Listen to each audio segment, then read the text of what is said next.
नबी से जब भी नमाज कजा हुई है, चाहे जानकर हुई हो, आप जाहिर है जान के वैसे नमाज कजा नहीं करेंगे, लेकिन जंग में आपसे नमाज कजा हुई, ग़ज़वा खंदक में 4 नमाजें कजा हुई हैं, तीरों की बरसात थी, आप नमाज पढ़ नहीं पाए थे, और उस वक्त अल्लाह ने सफर में नमाज कैसे पढ़ी जाए यह तरीका भी नहीं बताया था कि जंग में कैसे नमाज पढ़ी जाए, तो इसलिए आपकी नमाज कजा हो गई। तो सिर्फ तौबा को काफी नहीं समझा गया, 4 नमाजें कजा की गई हैं, फिर अगली पढ़ी गई है।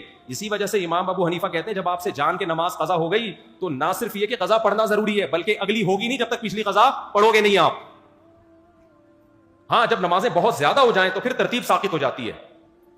अच्छा, ये लोग एक दलील और देते हैं, भाई जब इतनी सारी नमाजें आपके जिम्मे आ गई, 10 साल की नमाजें, 20 साल की नमाजें, तो वो सिर्फ तौबा से माफ होंगी, कज़ा पढ़ना जरूरी नहीं है। और उसकी दलील वो ये देते हैं कि मा जअला अलैकुम फिद्दीन मिन हरज, अल्लाह ने दीन में तंगी नहीं रखी है। 20 साल की नमाजें पढ़ना टेंशन का काम है या नहीं है? तो अल्लाह तो कह रहे दीन में टेंशन नहीं है। उसका जवाब ये मेरे भाई कि हम अगर ये कह रहे होते ना 10 साल की नमाजें एक दिन में कंप्लीट कर ले फिर टेंशन होती। उलमा तो कहते हैं 10 साल की नमाजें 10 साल में कंप्लीट कर लो मेरे भाई। इसकी मिसाल है, आप पे 1 करोड़ का कर्जा आ गया, आपने कहा था मंगल को दूंगा, अब आप दे नहीं रहे, तो जज कहता है किस्तों में दे दे भाई। जज ये थोड़ी कहेगा कि माफ, क्योंकि कर्जा ज्यादा है लिहाजा माफ। जज कहेगा जितनी गुंजाइश है, सोर्स ऑफ इनकम दिखाओ और अपने एक्सपेंसेस दिखाओ, इतना बच रहा है ना, ये जो बच रहा है ना ये मंथली माहाना कर करके दे दो। पूरी दुनिया में लॉ यही है कि किस्तें बांधी जाती है, माफ नहीं किया जाता। माफ जब ही होगा जब साहिब हक माफ कर दे। तो जब अल्लाह कह दे कि मैंने नमाज साकित कर दी है तो हम कहेंगे भाई नमाज साकित हो गई है, लेकिन अब तक की रिपोर्ट के मुताबिक अल्लाह ने ऐसा कुछ कहा नहीं है, ना अल्लाह ने कहा है ना अल्लाह के नबी ने कहा है। तो हरज जब होता जब उलमा ये कहते हैं कि एक ही दिन में सारी नमाजें पढ़ी जाएंगी। एक दिन में नहीं, 10 साल की नमाजें आप कितने दिन में पढ़े? 10 साल में पढ़े, हर नमाज के साथ एक कज़ा कर लें। समझते हो कि नहीं समझते हो? चलो भाई अगला सवाल। अच्छा, मेरे हाथ में गुजारिश है कि एक बंदे को बीमारी की वजह से खतना कराने से रोका गया, तो इसकी कमाई का क्या हुक्म है? हाँ भाई, खतने का कमाई से कोई ताल्लुक नहीं है।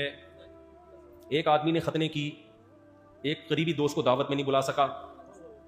एक आदमी ने खतने की, करीबी दोस्त को दावत में नहीं बुला, वो नाराज हो गया, तो वो गया हमारे हजरत के किसी उस्ताद या वालिद साहब के पास। हमारे हजरत मुफ्ती रशीद साहब के वालिद जो थे ना, बड़े खुश मिजाज थे, तो जाके कहने लगा इसने खतने की दावत की, मुझे भी नहीं बुलाया। हजरत के वालिद ने फरमाया इतनी सी बोटी थी, किस किस को खिलाता मेरे भाई? इतनी सी बोटी थी, किस किस को खिलाता? शुक्र कर नहीं बुलाया। जी जी, शादी के लिए दुआ।